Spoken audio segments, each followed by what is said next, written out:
Matagal din akong nawala sa baryo. Sa Maynila, mabilis ang lahat. Ingay ng jeep, ilaw ng billboard, trabaho na hindi natatapos. Ngunit pagbalik ko dito, tila huminto ang oras. Ang parehong kalsada, parehong mga mukha, parehong amoy ng mga nilulutong kakanin. Ngunit sa ilalim ng lahat ng iyon, may presensyang hindi nagbago. Ang tulay. Sa unang hakbang ko sa kahoy at bakal nito, naramdaman ko ang parang may humihila pababa mula sa ilalim. Ang mga lumang taplay, umuugong sa bawat yapa. At sa ilalim, dumadaloy ang ilog na kulay abo. Tila may dinadala itong mga lihim na hindi pa rin natatapos ikwento. Sa isang gilid ng tulay, may mga batang naglalaro ng habulan. Ngunit kakaiba ang laro nila. Bawal daw tumigil sa gitna ng tulay. Bawal tumingin sa tubig. Ang sino mang lumabag, kailangan umusal ng dasal bago makauwi. Wala silang dalang cellphone para mag-record. Pero alam kong isa itong laro na nakaugat sa takot na minana pa nila sa mga magulang. Pagdating ko sa kabilang dulo, may mga matatandang nakaupo, nakatanaw lamang. Hindi sila nakikipagkwentuhan, hindi rin nakikialam sa mga bata. Tahimik lang nilang pinagmamasdan ang lahat ng dumaraan. Sa kanilang mga mata, nakita ko ang bigat ng mga taong sanay na sa pagkawala. Para bang bawat taong tumatawid ay isa pang posibilidad na hindi na makakabalik. At habang papalayo ako, naramdaman ko ang kilabot na noon ko pa nakikilala. Ang baryo ay nagkukunwaring payapa. Ngunit sa ilalim ng katahimikan, may sugat na ayaw magsara. At ang sugat na iyon, nagsisimula sa tulay.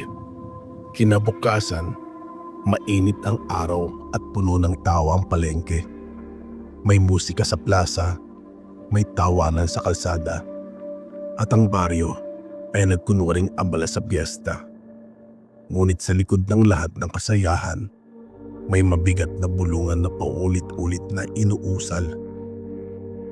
Dalawa silang tumawid kagabi, sabi ng isang tindera na nag-aayos ng suman.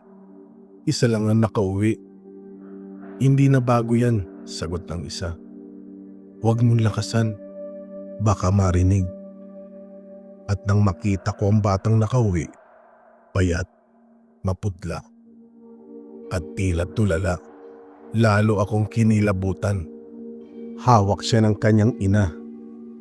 Pilit na pinapakain ang lugaw sa tabi ng kalsada.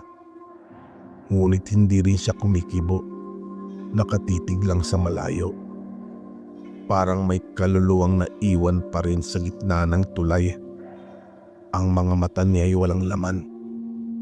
At ang balat ay parang nilamon ng lamig kahit tirik ang araw. Tahimik ang mga matatanda. Walang sermon, walang sigaw. Sa kanilang katahimikan, mas malakas ang mensahe. Alam nilang may nawala at tanggap na nilang hindi na ito maibabalik. Ang baryo ay tila sanay na sa ganitong eksena. Ngunit hindi ibig sabihin ay hindi sila natatakot. Habang naglalakad ako pauwi, nadaanan ko si Aling Lorna. Nakaupo siya sa may tindahan ng candy. Nakatanaw lamang sa tulay. Nang dumaan ako, marahan siyang umiling. Walang salitang lumabas sa kanyang bibig. Pero sapat na ang simpleng galaw para sabihin, huwag kang tumawid doon. Huwag mong subukan. Sa mismong araw na iyon, naramdaman ko ang baryo ay may kasunduan. Ang kasunduan, huwag pag-usapan ang tulay ng malakas. Huwag banggitin ang pangalan ng mga nawala at huwag lalapit sa dilim ng gabi. Ngunit ang kasunduang iyon, alam kong mababasag. At sa gabing darating, may isa na namang magtatangkang hamunin ang sumpa. Habang ang buong baryo ay abala sa kasayahan ng piyesta, Ako naman ay muling bumalik sa tulay. Hindi ito simpleng pag-usisa. Dala ako ng bigat ng nangyari kagabi. Kung isang kabataan ang nawala, hindi pwedeng katahimikan lang ang isagot. Sa unang tingin, karaniwan pa rin ito. Isang lubang tulay na dinadaanan ng mga tao at sasakyan. Ngunit sa bawat hakbang ko, mas lalo kong napansin ang mga detalyeng hindi agad nakikita. Sa mga bakal, may mga guhit na tila hindi gawa ng kalawang lamang. Parang matatalim na kuko ang nagpangalan ng marka. Ang mga kahoy, may mga hukay at uka. Hindi pantay. Tila pinilit alisin ang bakas ng isang bagay na pilit bumabalik. May mga kandilang naupo sa gilid, naiwan ng mga taong nagdasal dito. Ang ilan, natunaw na at nagdikit sa kahoy na parang luha na tumulo. May mga dahon ng saging na tuyo, nagkayupi-yupi, tanda ng ritual na hindi natapos. At sa mismong gitna ng tulay, nakakita ako ng mga batik na kulay kalawang. Pula na halos natangay ng ulan. Pero sapat na para ipalala na may nangyari dito na hindi na mabubura. Nang sumilip ako sa ilalim, nakita ko ang ilog na tila walang kinang. Ang gitna nito'y maitim. At sa ilalim ng tubig, may mga anyong gumagalaw na hindi sumasabay sa agos. Para silang mga aninong may sariling direksyon. Nagkukubli sa dilim, naghihintay ng oras para umangat. Tumigil ako. Pinakiramdam ko ang paligid. Tahimik ang baryo, maliban sa mahinang ugong na hindi galing sa hangin. Parang may hininga mula sa ilalim ng tulay. Mahaba, malalim, at mabigat. Ang bawat paghingay tila umihigop ng init sa aking katawan. Hindi ko alam kung gaano ako katagal nakatayo roon. Ngunit sa bawat minuto, mas lalo kong nararamdaman na ang tulay ay hindi lang istruktura. Isa itong pinto. At ang pinto, hindi lang basta nandyan. May nilalang na naghihintay na may magbukas. Pagbalik ko mula sa tulay, sinalubong ako ng ingay ng baryo. May banda sa plaza, mga batang naglalaro ng text at holen sa gilid ng kalsada, at mga tindera nag-aalok ng puto bumbong at bibingka. Ngunit sa gitna ng kasiyahan, nakasalubong ko si Miro. Malaki na siya, muli nang huli kaming magkita. Matangkad, may kumpiyansang dala ng kabataan, at may ngiti na parang walang kinakatakutan. Kasama niya ang dalawa niyang kaibigan, parehong lasing na sa alak at tawanan. Sa kanilang mga mata, nakita ko ang parehong apoy na dati rin nagbunsod ng iba para hamunin ang tulay. "Kuya!" sigaw ni Miro habang nakataas ang bote. "Mamayang hating gabi, doon kami dadaan sa gitna ng tulay. Titigil kami. Tingnan natin kung may mangyayari." Tawanan ang sumunod. Halakhak na halatang galing sa tapang na pilit at hindi sa puso. Ang isa sa mga kaibigan nagbitaw pa ng biro. "Kung may multo, selfie muna bago takutin." At nagtawanan silang muli. Walang pakialam kung ang kanilang mga salitay naririnig ng kung sino man sa ilalim ng tulay. Nanlamig ang katawan ko. Gusto kong sabihin huwag.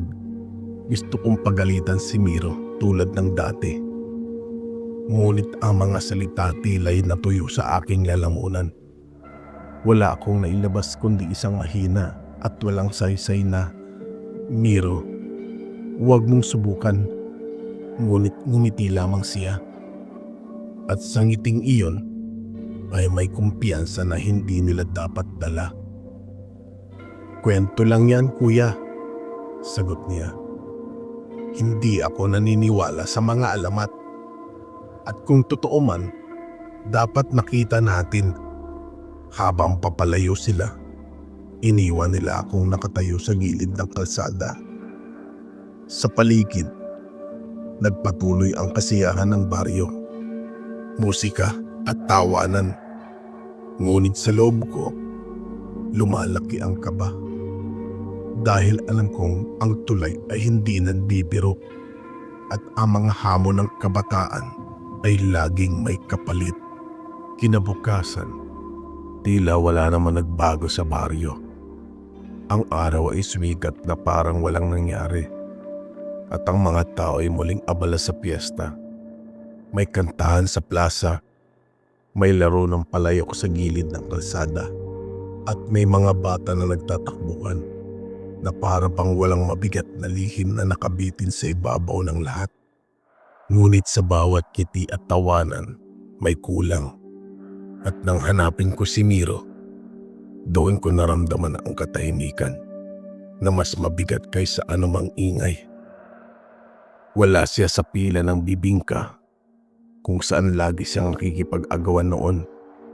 Wala siya sa mga larong dama kung saan lagi siyang nagyayabang ng panalo. At higit sa lahat, wala siya sa bahay nila kung saan ang kanyang ina ay nakaupo lamang sa beranda. Walang masabi, nakatitig sa kalsada na parang hinihintay ang isang pagbabalik na hindi na darating. Lumapit ako at nagtanong. Ang sagot, halos pabulong lang. Gabi na nang umalis sila kagabi, tumawid sa tulay, pero siya hindi na bumalik. Ang mga kaibigan niyang kasama ay parehong tulala. Walang masabi at hindi rin makatingin ang diretso. Isa sa kanila'y nanginginig pa ang mga kamay at sa gitna ng katahimikan, nabitawan niya ang mga salitang hindi na mababawi.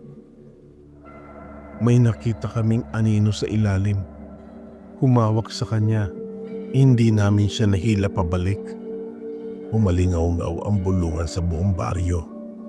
Ngunit walang naglakas ng loob na magsalita ng malakas. Ang lahat ay nagkibit balikat. Nagkunwaring abala sa kanilang gawain. Ngunit sa mga mata nila, alam kong pareho ang iniisip nila. Isa na naman pangalan ang nadagdag sa tala ng mga hindi na nakabalik. Sa gabing iyon, habang naglalakad ako pauwi, duman ako muli sa tulay. Walang tao, walang ingay. Ngunit ramdam ko ang presensyang matagal nang nariyan. Ang ilog ay kumikilos na parang may dalang bagong sekreto. At sa ilalim ng lahat ng katahimikan, narinig ko ang mahina at pamilyar na tinig. Parang bulong ng pinsan kong si Miro, humihingi ng tulong mula sa kailaliman. Hindi ako mapakali matapos ang pagkawala ni Miro. Sa bawat sulok ng baryo, naririnig ko ang mga bulungan na pilit tinatago ng mga tao sa likod ng katahimikan. Ngunit sa halip na paliwanag, puro takot lamang ang makikita sa kanilang mga mata. Kaya't pinuntahan ko ang isang taong alam kong hindi magtatago ng totoo. Si Lakay Doro, ang pinakamatandang albularyo sa baryo. Nakaupo siya sa kanyang lumang kubo sa gilid ng palayan.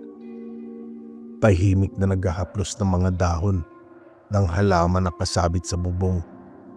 Nang makita niya ako, hindi siya nagtaka kung bakit dumating ako. Para bang hinihintay niya talaga ako. Lakay, mahina akong simula.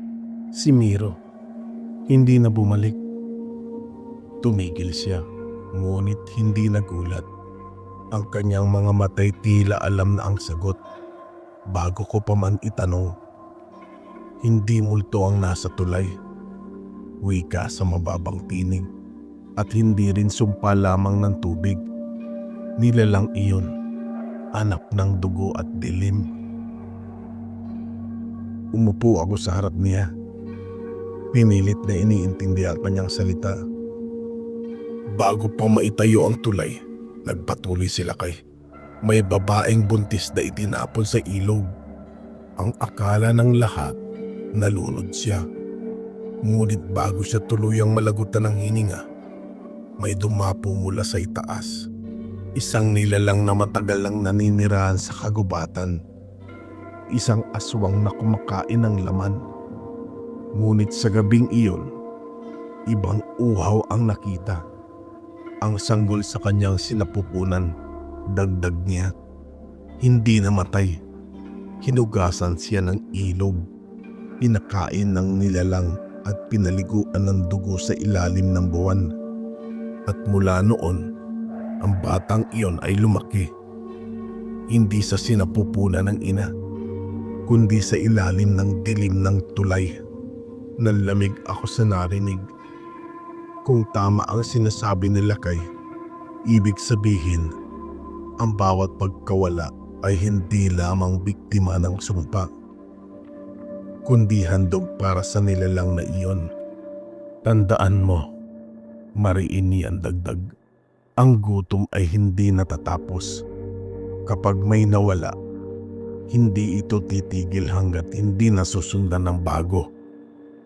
Ang tulay ay pinto at ang pinto ay may bantay. At kung ang pinsan mong si Miro ang kinuha, hindi iyon basta pagkawala. Isa iyong pagpili. Tahimik ako. Sa dami ng narinig kong alamat, ngayon lang ako naniwalang may mga bagay na mas malalim pa kaysa sa mga kwento ng matatanda. At sa mga salitang iniwan nila kay, naramdaman ko ang bigat ng responsibilidad. Kung hindi ko hahanapin si Miro, baka ako mismo ang susunod na tawagin ang ilog. Gabi pa lamang, hindi ako mapakali. Ang mga salita nila kay Doro ay umuukit sa isipan ko. Paulit-ulit na parang kampana. Hindi multo ang naroon, anak ng dugo at dilim. Kung ganon, baka may pag-asa pa si Miro. Baka hindi pa siya tuluyang nawala. Bumalik ako sa tulay na mag-isa. Wala ng tao roon. Wala na ring ingay ng piyesta. Tanging ang ilaw ng buwan ang gumagabay. Tanging ang ilaw ng buwan ang gumabay sa bawat hakbang ko. Sa gitna ng tulay, tumigil ako at pinakinggan ang paligid. Unay katahimikan lamang hanggang sa marinig ko ang mahinang ungol mula sa ilalim. Hindi ito tunog ng tubig. Hindi rin tunog ng hangin. Isa itong tunog ng paghinga. Malalim, mabigat at gutom. Sumilip ako at sa gilid ng tulay may nakitang landas ng putik pababa. Parang mga bakas ng paa ng hindi na ayon sa tao. Maninipis ngunit mahaba at sa bawat hakbang ay may mga gasgas na parang kuko ang nag-ukit. Bumaba ako roon. Kahit nanginginig ang tuhod. Habang papalapit, naamoy ko ang mabahong singaw ng basang lupa at ng dugo na natuyo sa tagal. Sa ilalim ng tulay, may siwang na parang bunganga ng kuweba. Tinatakpan ng mga sanga at damo. Pinilit kong lumusot. At sa loob, nandoon siya. Isang nilalang na nakaupo sa bato. Payat, maputla at mahaba ang mga braso. Ang kanyang mga matay kumikislap sa dilim. At ang tiyan niya ay bagya na kumbok, parang buntis. Ngunit ang anyo hindi tao. Sa tabi niya, may mga putot balat na nagkalat. Mga damit na basang-basa at sa mismong sulok, isang tsinelas ng pamilya sa akin. Tsinelas iyon ni Miro. Hindi ko malawang nilalang. Nakatitig lang siya sa akin at sa loob ng titig na iyon, may narinig akong bulong na hindi dumaan sa tenga kundi diretso sa isip ko. Hindi ako multo. Hindi ako sumpa. Ako ay anak ng isang inang itinapon. At ako ang gutom na ipinamana sa akin ng ilog. Nanigas ako. At ang mga salita niya ay malinaw. Ngunit walang tunog. At kasabay nito, may narinig ako mahinang tinig mula sa likod ng siwang. Mahina, uhaw, pamilyar. Tinig ni Miro. Nananagoy, humihingi ng tulong. Tumibok ng malakas ang dibdib ko. Dahil sa harap ko, hindi lang ang nilalang ang naroroon. Naroon din ang sagot kung buhay pa ang pinsan ko o tuluyan ng nilamon ng dilim. Nanatili akong nakatayo habang ang nilalang ay hindi kumikilos. Ngunit ang mga mata niya ay nakabaon sa akin. Parang sinusukat kung hanggang saan ang tapang ko. Sa paligid, ang amoy ng dugo at lumang lupa'y nagsanib. At ang bawat hininga ko'y tila tinutunaw ng lamig ng lugar. Muli siyang nagsalita sa loob ng aking isipan. Mahina, ngunit malinaw. Hinahanap mo ang pinsan mo. Naririto siya. Ngunit hindi mo siya makukuha ng walang kapalit. Sa gilid ng siwang, narinig ko nga ang tinig ni Miro. Mahina, basag, parang galing sa malalim na hukay. Kuya, tulungan mo ko. Napakapit ako sa dibdib ko. Gusto kong sumugot. Gusto kong dukutin siya mula sa dilim. Ngunit bago pa ako makagalaw, gumapang ang nilalang papalapit. Mabagal ang bawat hakbang. Parang butiki na walang ingay. Ngunit sa bawat galaw niya'y ramdam kong may bigat ng gutom na matagal nang nag-ipon. Hindi ako pumipili. Bulong niya. Ngunit ang gutom ko ay laging kumakapit sa mga dumaraan. Ang tulay ay pinto at ang pinto'y dapat may bayad. Idinias niya ang kanyang braso. Mahaba, payat, at sa duloy may kuko na tila kayang bumiyak ng buto. Ngunit hindi niya ako agad sinugod. Sa halip, itinutok niya ang daliri niya sa akin at ang kanyang mga matay kumislap. Kung nais mong tubusin ang pinsan mo, ikaw ang kailangan. Ang dugo mo ang kapalit. Ang buhay mo ang susunod. Nanginginig ako. Ngunit hindi ako umurong. Sa ilalim ng lahat ng takot, may apoy na lumitaw. Kung ganun, bulong ko, ako na. Pero palayain mo si Miro. Ngumiti lang ang nilalang. At sa ngiting iyon, nakita ko ang dalawang bagay. Una, ang mukha ng isang ina na matagal nang pinatay, ngunit nabuhay sa dilim. Pangalawa, ang bibig ng isang halimaw na walang hanggan ang gutom. Sa sandaling iyon, alam kong ang usapan namin ay hindi na matatakasan. At ang gabing iyon, ang magiging simula ng laban na hindi lamang tungkol sa buhay o kamatayan, kundi tungkol sa kung sino ang tatanggap ng pamana ng dilim. Nag-iba ang hangin sa loob ng kuweba. Ang dating malamig ay bigla naging mabigat. Parang bawat hingay may kasamang usok na hindi ko makita. Sa dilim, kumislot ang nilalang. At sa isang iglap, ay sa harap ko na siya. Ang mga kuko niya'y kumayad sa lupa. Iniwan ang mga guhit na parang sugat ng mismong lupa. Sinunggaban niya ako. At sa sobrang bilis, halos hindi ko na masundan ang kanyang galaw. Naibaba ko ang aking braso. At doon tumama ang kanyang mga kuko. Ramdam ko ang kirot. Ramdam ko rin ang init ng dugo kong tumulo.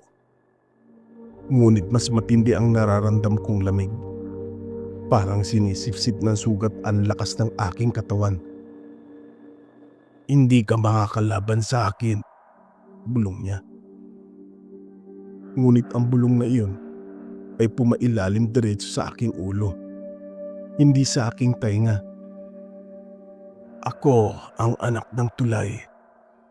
Ako ang inilihim ng ilog. Ako ang takapagmana ng gutom. Hinila ko ang sarili kong lakas at itinulak siya palayo. Nabagsak ako sa mga butot balat na nagkalat sa sahig. Sa mga kalansay na iyon, nakita ko ang mga bakas na mga nawawala, mga piraso ng damit, mga tsinelas at mga laruan na walang bata. Doon ko lalo naramdaman ang galit. Kung ako ang kapalit, sigaw ko. Kahit nanginginig ang tinig.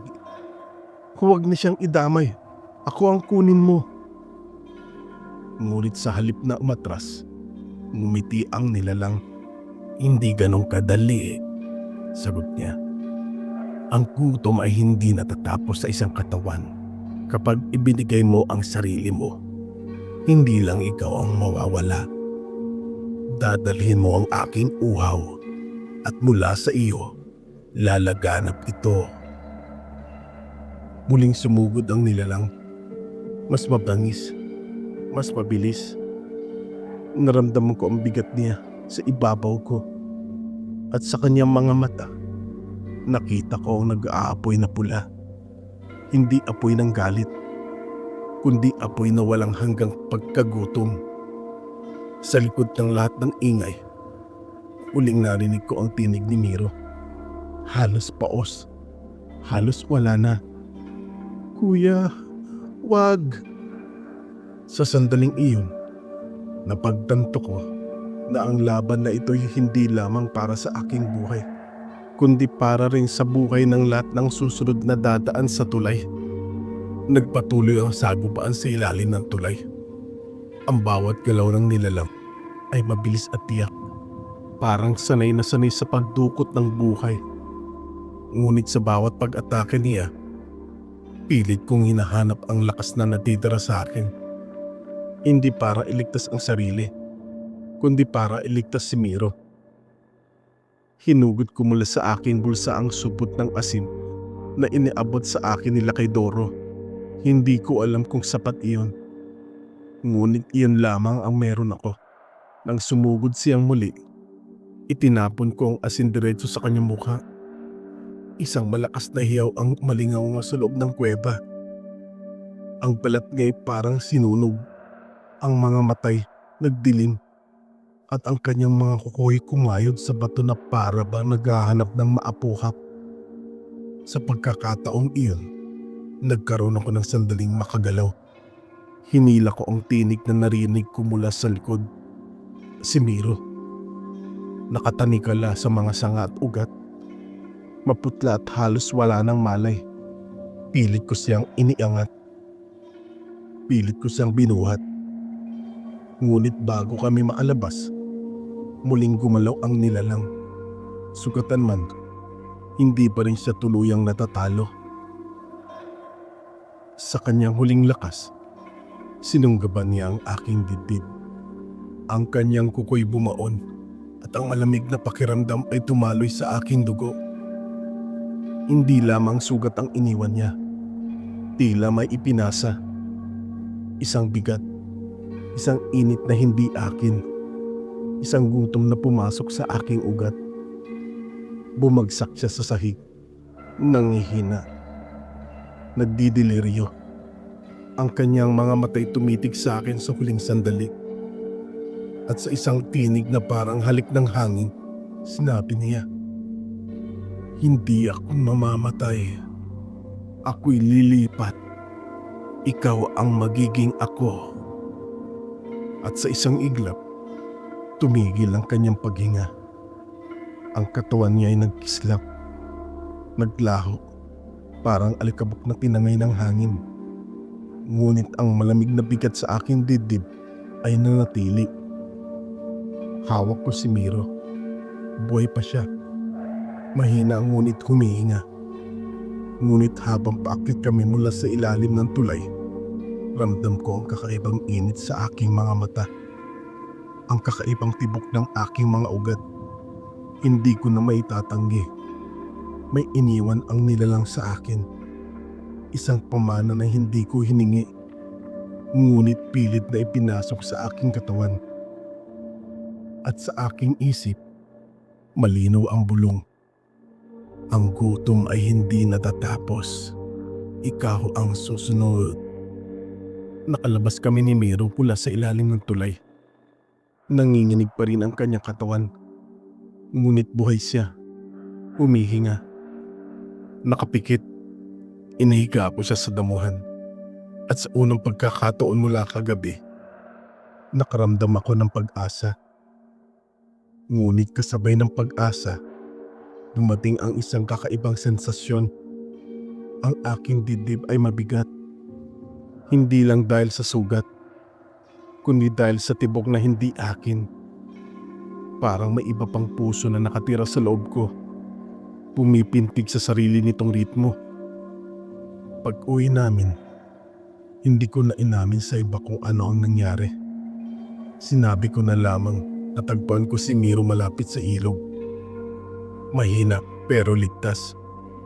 Ang baryo ay nagbunyi at ang kanyang ina ay halos lumuhod sa pasasalamat. Ngunit habang yakap nila siya, ako'y nakatayo lamang sa isang tabi. Tahimik dahil may lihim akong dala. Sa mga sumunod na araw, napansin ko may mga pagbabago.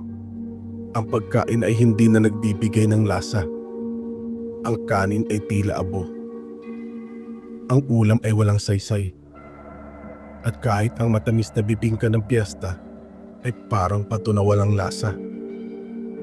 Ngunit tuwing may sugat akong nakikita, kahit maliit na hiwa lamang sa daliri ng bata, kahit palto sa paa ng mga mangingisda, may apoy na umaakit sa aking lalamunan. Isang apoy na hindi gutom sa pagkain, kundi sa dugo. Tuwing gabi, hindi ako makatulog. Sa dilim ng aking silid, naririnig ko ang hininga ng ilog. Mahaba at mabigat na para bang nananabik. At sa bawat bulong ng hangin, may tinig na sumasabay. Hindi ka ligtas. Ikaw ang susunod na bantay. Pinilit kong labanan. Uminom ako ng tubig. Nagdasal. Pinuno ang sarili ng ingay.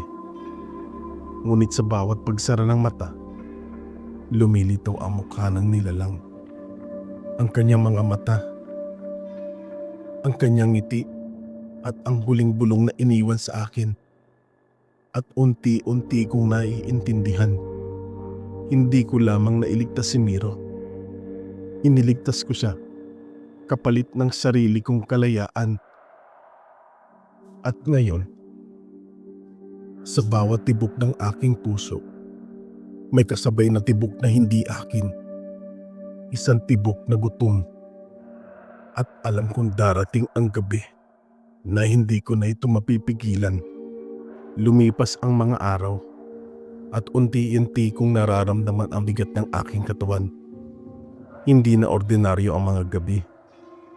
Sa bawat pagtulog, napupuno ng panaginip ang aking isipan. Panaginip ng ilog na may kulay dugo. Panaginip ng mga kamay na humahablot mula sa ilalim. Panaginip ng mga matang pula na nakatingin sa akin. At pagbangon ko, ramdam ko ang gutom. Hindi ito gutom sa kanin o ulam. Kahit anong pagkain, hindi sumasapat. Ang tanging nagbibigay ng sigla ay ang amoy ng dugo. Minsan, habang naglalakad sa palengke, may batang nadapa at nasugatan. Ang munting patak ng dugo sa tuhod nito'y nagdala ng init sa aking lalamunan na halos hindi ko mapigil. Pinikit ko ang aking mga mata at pinilit lumayo bago pa man ako tuluyang madala ng tukso. Sa bahay, nagtataka ang aking mga kamag-anak kung bakit hindi ko na kinakausap si Miro. Hindi ko kayang lumapit sa kanya dahil sa tuwing nakikita ko ang kanyang mukha, hindi lang ang pinsan ko nakikita ko, kundi ang alay na muntik ng kainin ng dilim. At sa aking isipan, may tinig na paulit-ulit. Kung hindi siya, ikaw. Kung hindi ngayon, Bukas, isang gabi, napadpad ako muli sa tulay. Hindi ko alam kung bakit, ngunit parang hinihila ako ng isang pwersa. Tumigil ako sa gitna at sa katahimikan ng gabi, narinig kong aking sariling hininga na hindi na akin lamang. May kasabay, isang mahaba, malamig at mabigat na hininga. Ang hininga ng nilalang na bumigay sa akin ng kanyang pamana. Napasigaw ako sa dilim. Hindi ko alam kung kanino. Hindi ako ikaw. Hindi ako magiging ikaw. Ngunit ang tulay ay umalingaw-ngaw. At ang sagot ay dumating hindi sa hangin, kundi sa loob ng aking dibdib. Isang bulong, pamilyar at malamig. Hindi mo kailangan maging ako. Ikaw na ako. At doon ko napagtanto, ang laban ay hindi nasa ilalim ng tulay. Ang laban ay nasa loob ko na. Hindi na ako mapakali. Sa bawat araw na lumilipas, lalong tumitindi ang bulong sa aking dibdib. Parang dalawang tinig na nagtatalo sa loob ko. Ang tinig ng sarili kong konsensya at ang tinig ng nilalang na nawala ngunit nanatili sa aking dugo. Isang gabi, nagising akong pawis na pawis, nanginginig at may kakaibang amoy sa aking bibig. Amoy bakal, amoy dugo. Kinapa ko ang sarili ko. Walang sugat. Ngunit sa gilid ng aking kama, may butil ng dugo na tumulong mula sa ilong ng aking pamangkin. Natutulog sa kabilang silid. Hindi ko alam kung paano ako napadpad doon. Kung bakit ako nakatayo roon na para nag-aabang. Muli akong tumakbo papunta sa tulay. Wala ng piyesta. Wala ng ingay. Tanging katahimikan lamang ng baryo. Sa gitna ng tulay, minto ako at tumingin sa tubig. Ang mukha ko'y lumitaw sa ilalim ng liwanag ng buwan. Ngunit hindi ako ang nakikita ko. Ang mga matay mapula at ang labi tila may bakas ng ngiti na hindi akin. Sa katahimikan, muli kong narinig ang tinig. Hindi mo na matatanggal ang iniwan ko. Ang tanong na lamang, saan mo ito gagamitin? Pinikit ko ang aking mga mata. Naalala ko ang mukha ni Miro, ang mga batang naglalaro, ang mga magulang na natutong mabuhay sa takot. Kung susuko ako, magiging katulad ako ng nilalang na kumitil ng napakaraming buhay. Ngunit kung lalaban ako, baka ako mismo ang masira. Hinugot ko mula sa bulsa ang natitirang asin na ibinigay nila kay Doro. Hawak ko ito at parang may dalawang kamay na nag-aagawan. Isa upang itapon ito at sumuko. Isa upang ipahid ito sa sarili. Tanda ng laban kahit wala na akong panalo. Hindi ako magiging ikaw, bulong ko sa hangin. Kung kailangan kong mamatay para maputol ang gutom na ito, gagawin ko. Sa sandaling iyon, kumulog sa malayo. Ang tubig sa ilog ay kumislot. Parang hindi natuwa sa aking sinambit. At sa ilalim ng tulay, may aninong gumalaw. Hindi na siya, kundi ako. Lumipas ang ilang araw matapos ang gabing iyon sa tulay. Sa unang tingin, normal ang lahat. Ang baryo ay bumalik sa kanyang mga gawain. Muling naglalaba ang mga babae sa poso. Muling naglalaro ng holin ang mga bata. At muling bumalik ang ingay ng mga tindera sa palengke. Ngunit para sa akin, wala nang normal. Ang pagkain ay nanatiling abo sa aking dila. Ang kanin, ang isda, kahit ang matamis na kakanin ng pista, lahat walang lasa. Ang tanging may bigat sa aking panlasa ay ang amoy ng dugo. Kapag may patang nadapa at nagkamot ng sugat, napipikit ako at pilit na lumalayo. Kapag may baboy na kinakatay sa palengke, napapaigpit ang aking mga kamao upang hindi mapansin ng iba ang paglalaway ng aking lalamunan. Minsan, dumaan ako sa bahay ni Miro. Nakaupo siya sa beranda. Maputla pa rin ngunit buhay. Nakangiti sa kanyang ina. Gusto kong lapitan. Gusto kong yakapin siya at sabihing ligtas na siya. Ngunit hindi ko magawa. Nararamdaman ko ang malamig na tinig sa aking dibdib. Kung hindi siya, may iba. Sa gabi, nagigising ako sa tunog ng aking sariling hininga.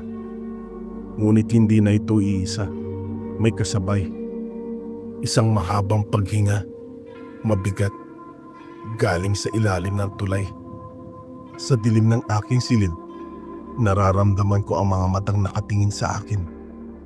Kahit walang laman ng paligid. At sa salamin, tuwing umaga, ang mga mata ko'y may guhit na pula. Unti-unting lumalalim. Unti-unting nagiging ibang mata. Ang mga tao sa baryo'y nagsisimula ring mapansin.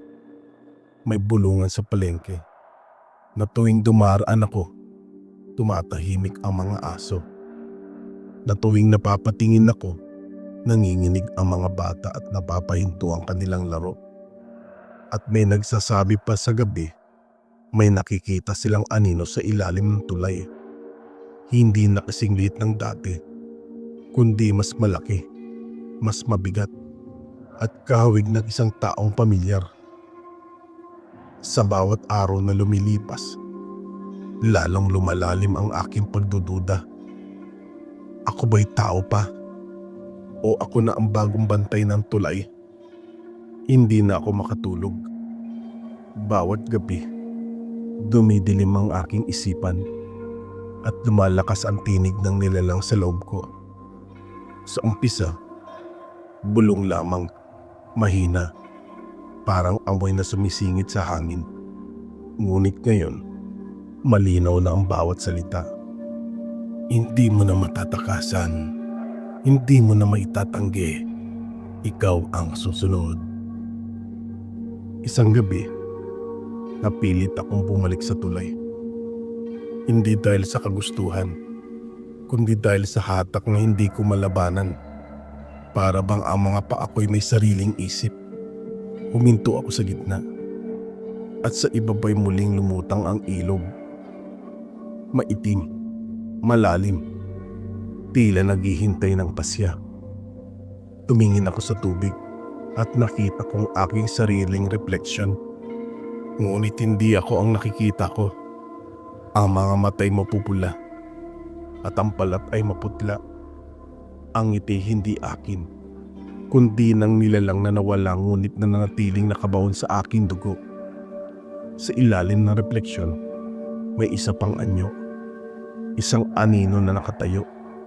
Kahawig ko, ngunit mas matangkad, mas payat, at mas mabangis. Hindi ako ikaw, bulong ko. Ngunit sa salamin ng tubig, ang anino'y ngumiti at sumagot. Ako na ang ikaw. Nanginig ang aking mga kamay. Hinugot ko ang supot ng asin na natira mula kay Laki Doro. Pinisil ko ito ng maigpit. Tila iyon na lang ang huling bakas sa aking pagkatao. Kung ipapahid ko ito sa aking balat, baka masunog ang udyok na dala ng pamana. Ngunit kung gagawin ko iyon, baka tuluyan akong masunog kasama nito.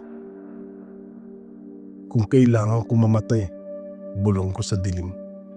Para maputol ang sumpa, handa ako. Ngunit sa sandaling iyon, naramdaman ko ang bigat ng baryo sa aking likod. Ang mga bata, ang matatanda, si Miro, lahat ng umaasa na hindi na muling may mawawala. Kung mamamatay ako ngayon, baka may isa pang sumunod. At kung mabubuhay ako, baka ako mismo ang maging dahilan. Sa gitna ng tulay, nakaluhod ako. Humahagulgol na parang bata. Sapagkat sa wakas, Wala na akong maitatago. Ang halimaw na kinatatakutan ng lahat, hindi na sa ilalim. Nasa akin na siya. Lumipas ang mga linggo at bumalik sa tila normal ang baryo. Ang mga batay naglalaro muli sa kalsada. Ang mga mangingisda'y umaawit habang nagbabatak ng lambat. At ang mga tindera ay nag-aalok ng kakanin sa palengke. Ngunit sa kabila ng kasayahan, alam kong hindi na muling magiging normal ang lahat. Sa tuwing gabi, dumaraan ako sa tulay. Hindi ko na alam kung bakit, pero parang may tungkuling hinihingi ang lugar. Umuupo ako sa gilid. Pinagmamasdan ang agos ng ilog. Pinapakinggan ang bulong ng hangin. At sa bawat dumaraan, pinagmamasdan ko ang kanilang mga mata. Kung puno ng dasal, hinahayaan ko silang makatawid.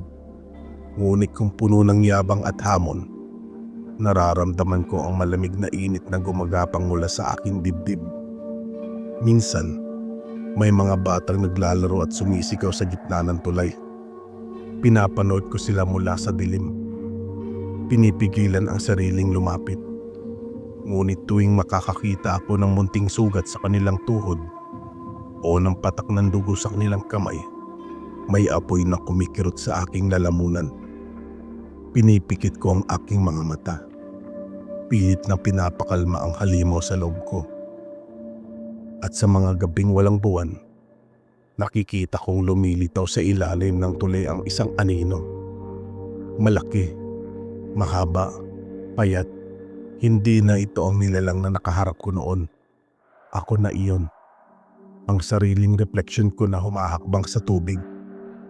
Naghihintay ng oras na hindi ko alam kung kaya ko pampigilan. Ngayon, ang baryo ay muling bumabalik sa kanyang kasunduan. Huwag magsalita ng malakas. Huwag banggitin ang pangalan ng mga nawala. At huwag tatawid sa hating gabi. Ngunit may bago na silang bantay. Hindi na anak ng itinapon, kundi ako. Taong pinilit lumaban. Ngunit sa huli, naging sisidlan ng parehong gutom na pilit kong tinakwil. Sa ilalim ng lahat ng katahimikan, alam kong darating ang gabi na hindi ko na mapipigilan. At kapag dumating ang gabing iyon, ang baryo ay muling magbibilang ng pangalan. Salamat sa pakikinig sa kwento ng Hiwaga at Lagim. Kung gusto mo pang makarinig ng mga kwentong kumakalas ko sa dilim, huwag kalimutan mag-subscribe at makinig ka ulit bago pa mahuli ang lahat.